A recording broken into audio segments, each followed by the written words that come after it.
Goeiedag almal, luister na hierdie wonderlike gedeelte uit die woord van die Here in Johannes 3 vers 16.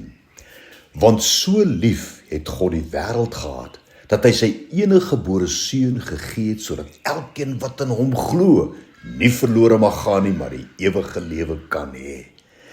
Dit is belangrik om te weet wat is die omvang van hierdie woordjie lief, want so lief het God die wêreld gehad. Dis die Griekse woordjie agape en dit dui op die hoogste vorm van liefde. Daar is geen volmaakter vorm van liefde as agape nie. Agape dui op al die volgende karaktertrekke van liefde.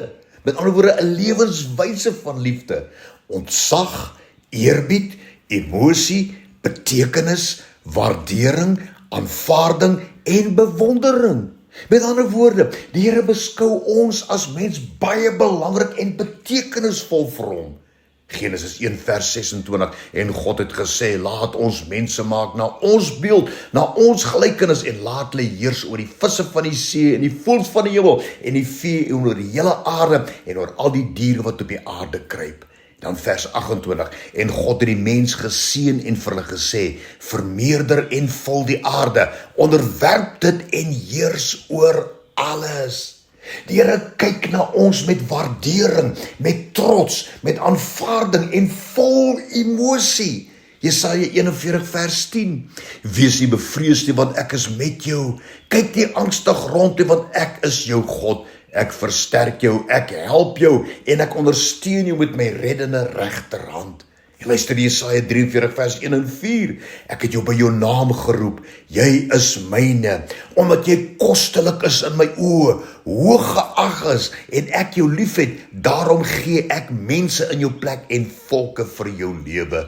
1 Petrus 2 vers 9, kyk na hierdie bewondering as die Here na jou kyk, maar julle is 'n uitverkore geslag, 'n koninklike priesterdom, 'n heilige volk, 'n volk as eiendom verkry, om die verkondig die deugde van hom wat julle uit duisternis geroep het, tot sy wonderbare lig. Jy weet dit alles, afgesien van die feit dat ons hom soms baie teleurstel, hom verlaat, in sonde verval en ook rebelleer teen sy opdragte. Die Here se agape liefde vir ons is so diepgaande dat dit geen perke of grense ken nie. Luister nou, wat sê dit vir ons in Efesiërs 3 vers 18? Ek bid ook dat julle saam met al die ander Christene in staat sal wees om ten volle te begryp wat die breedte en die lengte en die diepte en hoogte is van die groot en wonderlike liefde waarmee Christus julle liefhet. Geen mens kan eintlik hierdie liefde met hulle verstand uitredeneer nie, want dit is baie groter as wat ons as mense is. Ons kan onsself verheug in dankbaarheid vir hierdie liefde waarmee God ons liefhet, hierdie onuitspreeklike liefde. Dit is na ons as sy kinders waarna hy verwys in Romeine 8 vers 15, want julle het nie ontvang 'n gees van slawerny om weer te vrees nie, maar julle het ontvang die gees van aanneming tot kinders, deur wie ons roep, Abba, Vader. Daarom is dit vir ons uiters noodsaaklik om te luister na wat die Here vir ons sê in die eerste boek van Korintiërs hoofstuk 3 vers 1 tot 4. Hy verwys daar na onenigheid en verdeeldheid tussen mense. Hy verwys na vleeslike gesindhede van mense, na hoogmoed en sedeloosheid. Die Here praat van geskille tussen mense en hulle absolute belangloosheid. Hy praat van afgoderry en mense wat hom versoek deur hulle rebelse en onsinnige handelinge teenoor mekaar. Hy praat van mense wat slegte gerugte versprei van mekaar. En die Here praat nie hier van mense wat in die wêreld wat in sonde leef en wat hulle rug op hom gekeer het nie. Hy praat van ons, sy kinders. En dan skielik vertel hy ons dat ons met dieselfde liefde, agape teenoor mekaar moet optree. Daar in 1 Korintiërs 13 vers 1 tot 3. Al sou ek die tale van mense en engele spreek en ek het nie die liefde nie, dan het ek 'n klinkende metaal of 'n luidende simbaal geword.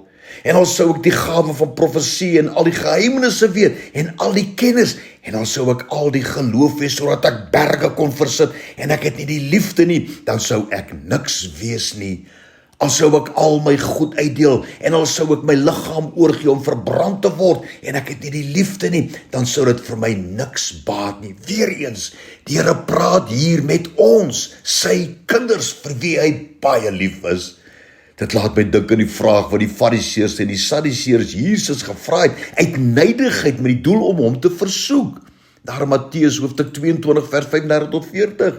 En een van hulle, 'n wetgeleerde, het 'n vraag gestel om hom te versoek en gesê: "Meester, wat is die groot gebod in die wet?" En Jesus antwoord hom: "Jy moet die Here jou God lief hê met jou hele hart en met jou hele siel en met jou hele verstand. Dit is die eerste en die groot gebod. En die tweede wat hiermee gelyk staan, jy moet jou naaste lief hê soos jouself. Aan hierdie twee gebooie hang die hele wet en die profete." Ons kan hierdie antwoord van Jesus nooit minag nie. Ons kan nie daarvan weghardloop of dit probeer verdraai nie. Ons moet daarop ag gee en in wese daarna gaan kyk om te sien waar ons tekortskiet en dit wat gelyk staan met ons liefde vir God. Jy moet jou naaste lief hê soos jouself. Ek wonder of jy die moed sal hê om saam met my vir die res van hierdie week te gaan kyk wat uiters belangrik is vir die Here. Die Here is lief vir jou.